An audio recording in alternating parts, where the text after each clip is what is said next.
Hello, Tyler. Hello, Annie. Can you tell us the difference between holiday and vacation?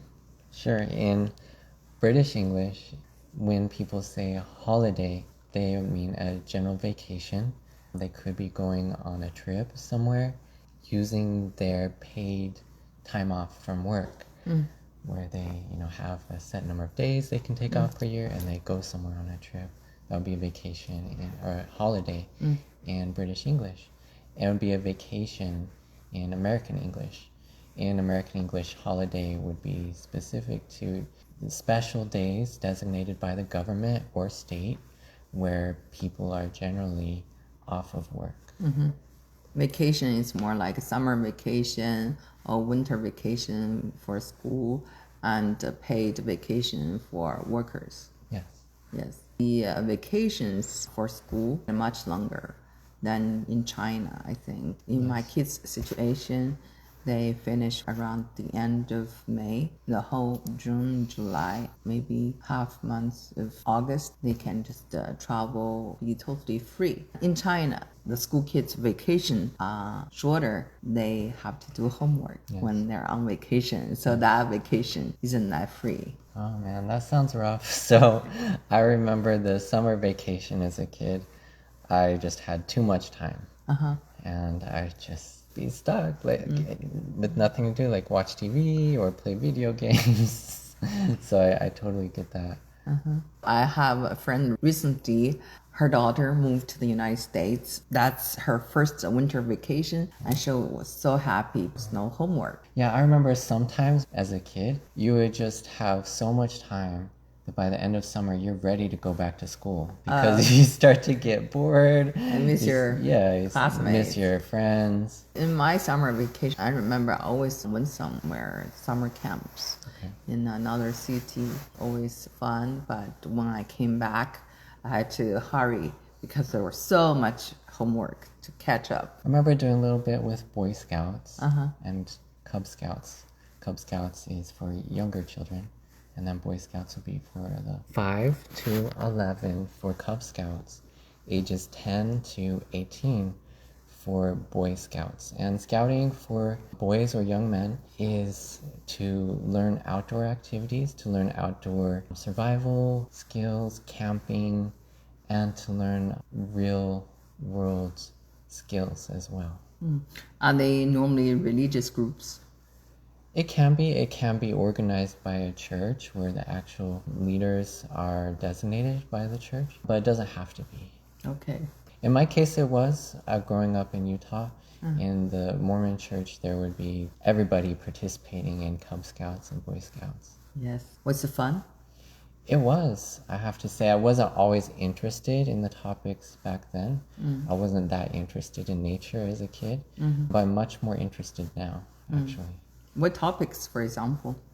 I remember learning about different tracks of animals, what their footprints look like in the mud or in the dry dirt. So I could recognize what's a feline, like a bobcat or a mountain lion, or what is a bear, what is a Raccoon. What am I thinking? It was canine, like a wolf or a dog.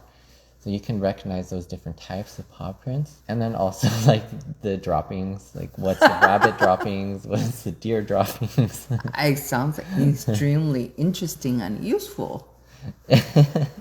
Actually. It can be. I remember learning to start a fire without a lighter. Things like that. Very survival-based skills. How to recognize poison ivy. Things like that might be learned. I remember that one of the things we did in Cub Scouts was just reading, going to the library. They go over our reading skills with us. And I remember just blazing through a book just as fast as possible. My whole purpose was to just finish the book fast.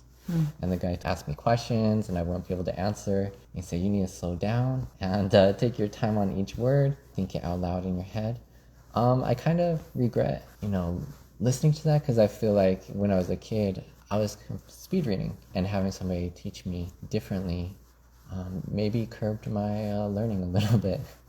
Do you still remember what subject that was? Some kind of short story, I think. I see. Please tell me about vacation for workplace. Vacation days for workplace, you have your paid holidays mandated by the government, local or federal. Most places would get 11 paid holidays per year, and that would be separate from your paid time off, your vacation days. For the vacation days, those can vary based off of your time and service in your job. Typically, if you're just beginning in your job, you might get average of 11 days. And then after 5 years, you might get 15. So start at 2 weeks and then work up to 3 weeks.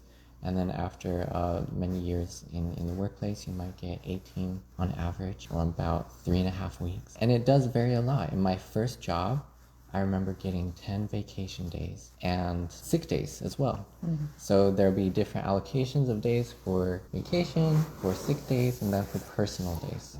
Sick days is you just come up with the cold or the flu, and you need some time to rest when you're sick. For a personal day, that could be something comes up, you have some kind of family emergency, personal business that's very urgent, you can just take a personal day. In my first job, the sick days were encouraged to all be used up. So my manager actually told us to use up our sick days. At the end of the year, all of us were taking sick days. I'm sick, the day before Christmas or the day after Christmas. Other companies, that wasn't encouraged. They would only be taken if you're actually sick.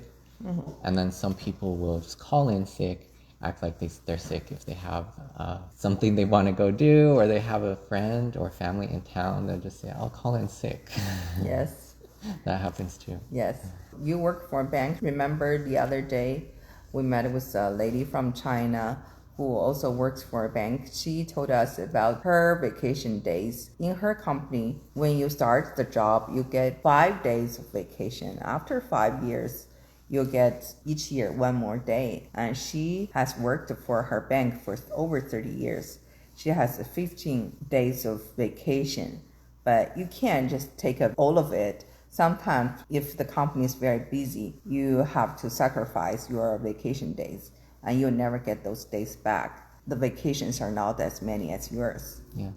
And here it can be very variable. The work culture, we call it, can be more relaxed or more strenuous. Some places will lean towards workaholism. Everybody's in that mode. Everybody's working late, everybody's saving up their vacation days and not using them. And it can be also very personal. Some people just might feel that need to work a lot, to accomplish a lot at work, not take their vacation days, work extra hours. Part of it is working culture, where you work at, and then part of it can be, just who you are as well. Yes, the lady talked about the working culture at her place in China. She says she gets the office at 8:30 and supposed to leave at 5:30, but nobody leaves at 5:30. Yeah. If she gets lucky, she leaves around 8 p.m. Almost 12 hours at work. That has a lot to do with the working culture. People will experience that here too.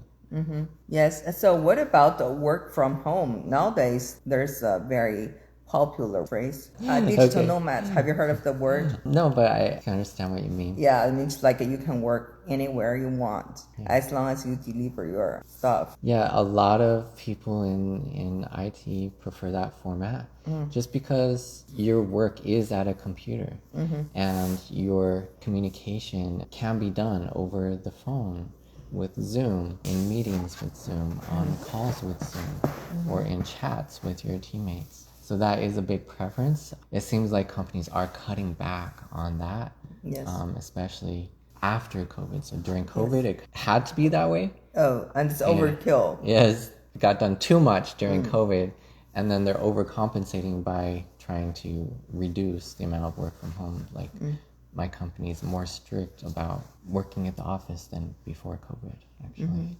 I see. Would you say that the workplace culture at your place is relatively relaxing? Do you know which companies are known for being very strict or people have a tendency to be workaholic? Okay. At JP Morgan Chase, I would say it depends a lot on which department you're in. So if you're in one of the big money-making departments, there'll be a lot of competition for bonuses because the bonuses will vary a lot. Bonus can add significantly on top of your salary. So that kind of competition can add a lot to the amount of hours worked as well as your responsibilities. As far as companies that have more of a workaholism culture, I can't say that any I have been in have enforced it, but I've always seen people do it voluntarily. I know one place that's very famous for working overtime called Foxconn. They're the factory that make iPhones. Okay.